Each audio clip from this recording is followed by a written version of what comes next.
Hello, everyone. Thank you for being with us. I'm joined today, as you know, with wonderful law enforcement professionals. Chief Terry Story is with us, as well as Lieutenant Austin Lill, and our Director of Law Enforcement, Carl Harold, from the Florida Gaming Control Commission. We're going to bring some information to you I think that you'll find interesting, and we're also going to have kind of an education process. When you look to see these gaming machines behind me, I want you to understand that each and every one of them are illegal. We received a tip that illegal gambling was occurring in the state of Florida, in Polk County, and in Auburndale. And quite frankly, our concern is that we work together to make sure we put bad guys in jail who violate the law. So Chief Story and his team teamed up with us and our team, and the investigation began. But in addition to that, obviously we wanted the subject matter experts, and that's why we asked Director Harrell and his team to work with us on this operation. It started as a simple tip, and we're still looking for tips and information. We arrested these store owners in addition to the other 24, 25 people in one operation. We executed at 12 locations. We served 11 search warrants. 11 of the places were convenience stores. One of them was a truck stop. We seized 48 illegal machines, just like the ones you see here today. Now, there are going to be those who say, well, gambling's not that big a deal and everybody can gamble. Let me tell you clearly and unequivocally that not only are these gambling machines illegal, but they're ripping off the people that gamble with them. There's no professional oversight. There's no rules and regulations or state law oversight. There is a percentage, and I'll let our director get into it deeper, there's a percentage of payoff that's mandated by law. Not so with these machines. So while this is all going on, we also determined that 5 illegal aliens were involved. In fact, one of them actually owns a store. That's right, he's here in the country illegally, and he owns one convenience store, and his wife owns another convenience store. So it's important to understand that if this was legal, if they even thought it was legal, explain to me why a large percentage of these folks were hiding them in back rooms, and why they wouldn't allow people to go there unless they were sure or thought they were sure that they weren't law enforcement officers. Well, our detectives, who are the very best, teamed up with Chief Story's detectives, who are the very best, and we went undercover throughout Polk County. And we won at some of these games, and we lost at some of these games. And we determined that this operation certainly violated the law. When we hit our search warrants yesterday, we seized over $100,000 of illegal money in cash. And guess where that $100,000 of money in illegal cash came from?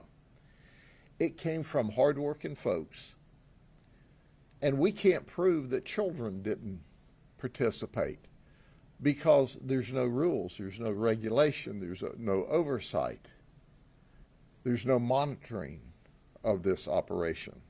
It's not fair play.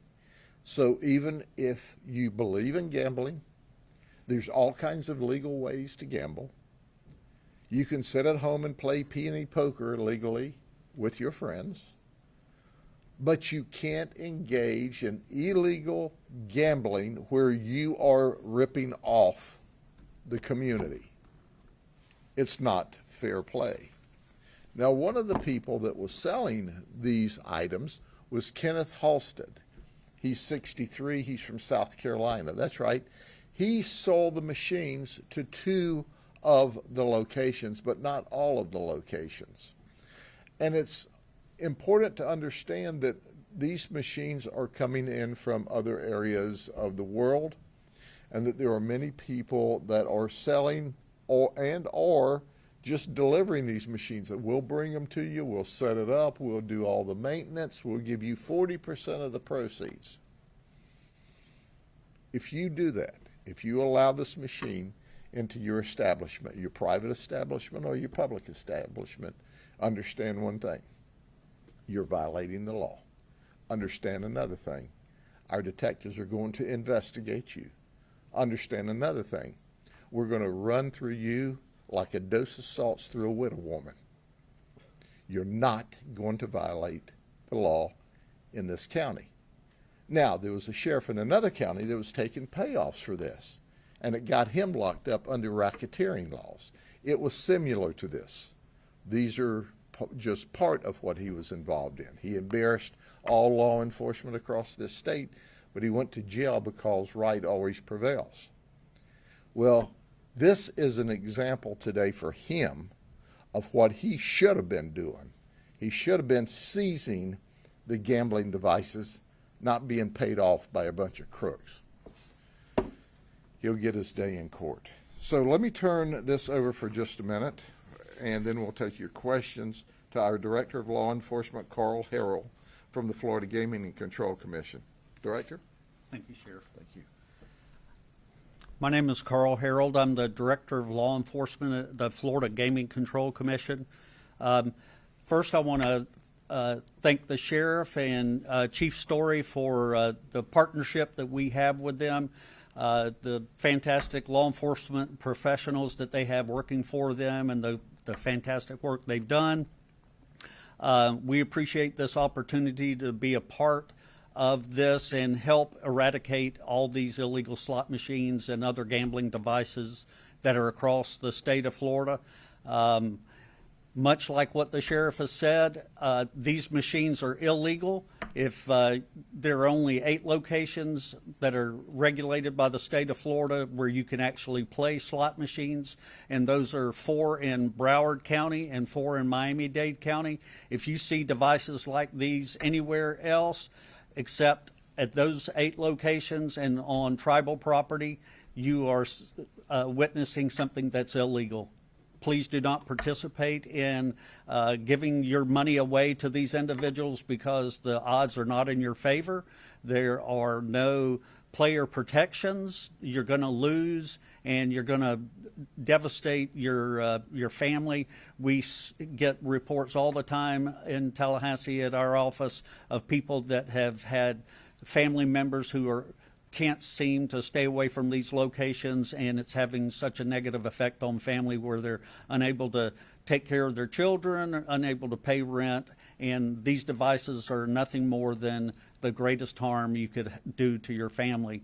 So stay away from them. These locations are also a connection with crime, secondary crime. We've had armed robberies. We've had murders across the state taking place at these locations. They're not a good place for you to be if you want to stay safe.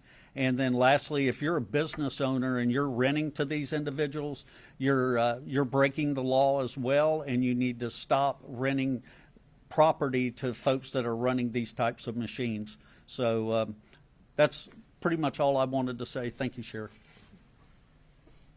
Chief Story said he would just stand there and support me today, but Chief, it's a safe bet that they're going to jail if they violate the law and illegally gamble. So listen, here's a word to the wise. If you're any place in the state of Florida, and particularly in Polk County, and you're tied up with anybody who's leasing, loaning, giving you this for free money, get rid of it today, because if we get there, it's a safe bet you're going to jail. and it's a safe bet we're going to take the instruments, and it's a safe bet that we're going to take the money. It's against the law. Now, there's always a few village idiots that think we ought to be doing something more important. Well, I can tell you this. When you don't deal with quality of life crime, other crimes follow. And I think the director made that abundantly clear. Robberies, murders, assaults. So this is quality of life crimes here that we're solving. Okay, any questions?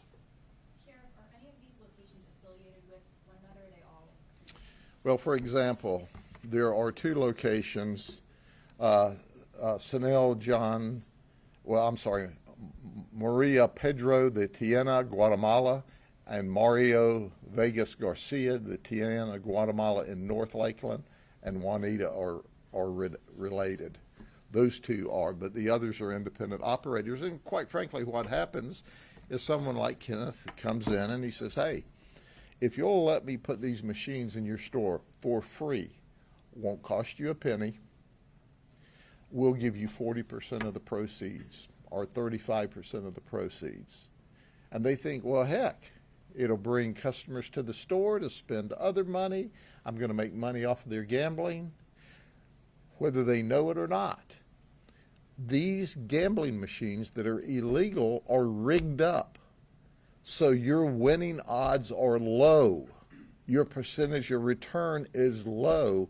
You're being ripped off as a gambler. So even if you like to gamble and you do this, guess what? You lose. You lose. Bad odds, but great odds that we're going to arrest you. And the investigation's still ongoing. And maybe this is a question for the director, but is it mainly convenience stores where you guys have found these types of illegal gambling machines? No, we see this type of activity all over the place. It could be in convenience stores. It could be in bars or taverns. We're seeing them there. We're seeing full-fledged illegal casinos in many parts of the state where there's no other business other than illegal gambling going on, and those locations are typically in strip malls or other types of locations, and those folks may have up to 200 or 300 machines in there operating. So it's a problem that has found its way in every facet of the state of Florida, and it's just wherever there's an opportunity, these folks try and leverage that. How do you stop it? Well, the solution is a multifaceted type of solution in that, like these folks with the convenience stores, we're working with alcoholic beverage and tobacco at the state level to put their license under threat, or at least reevaluate it, because you can't serve up illegal products and at the same time expect the state of Florida to allow you to sell regulated products. We are looking at ways to inform the folks that actually own the properties and are doing the renting and leasing and those things like that, and try to inform them, but also they have a responsibility as well to stop renting to these locations and help on that side of it. There are distributors all across the state. Some are from outside the state that are bringing these machines. These machines are not made local. They are arriving from overseas. They're arriving from other states illegally. So the complexion of this problem is quite broad, and we're trying very diligently to try and approach it in every way. Last question. So are any of their licenses under going to be revoked, or Which licenses? the liquor licenses at any of these locations? So I couldn't speak to that. I do know that we have a relationship with alcoholic beverage, and they recently sent an email to all of their licensed individuals about 3 or 4 weeks ago saying that if they had illegal slot machines within their businesses, that they could be subject to having their license reevaluated and determine if they could keep it or not. So kind of in a roundabout way, to answer your question, we will pass these names on to alcoholic beverage and tobacco and let them take the steps that they deem necessary. Was Halstead here, Sheriff, or was he in South Carolina? And what's his criminal background? Halstead actually showed up at one of our locations, and that he sold these machines in Tennessee. And so he has worked, that we know, toward this all over the Southeast. And he was dealing with some of these folks, Maria or Mario's family in Tennessee, and they referred him down here to these folks. So he was selling in Tennessee and he was selling here. Here's what's important to remember. Yes, we're going to report every one of them to alcohol, tobacco regulation, and I expect that our alcohol, tobacco regulation department will take aggressive action toward these folks. If they don't, I'll be talking about them, because this is no playing matter. And if you're allowed to get away with crime, you commit crime.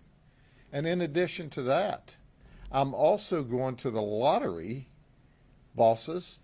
They can lose their ability to sell legal lottery.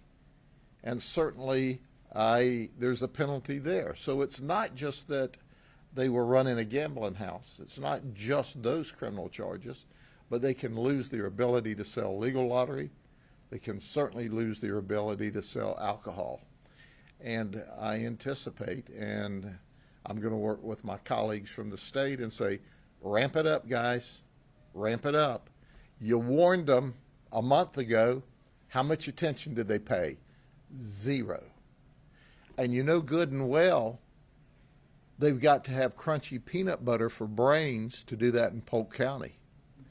Because we not just arrest people, we like to arrest people that violate the law. And for those of you who want to make some cash, want a good gamble, a good bet, call Crime Stoppers. When you call Crime Stoppers and put us onto more of this illegal activity, we'll pay you cash. You don't even have to put any money up front. You get to stay totally confidential. So you get cash, and we'll go put more people in jail and take more machines. And then if you like to gamble, take that cash and go over to the Seminole Hard Rock, where it's legal to do this.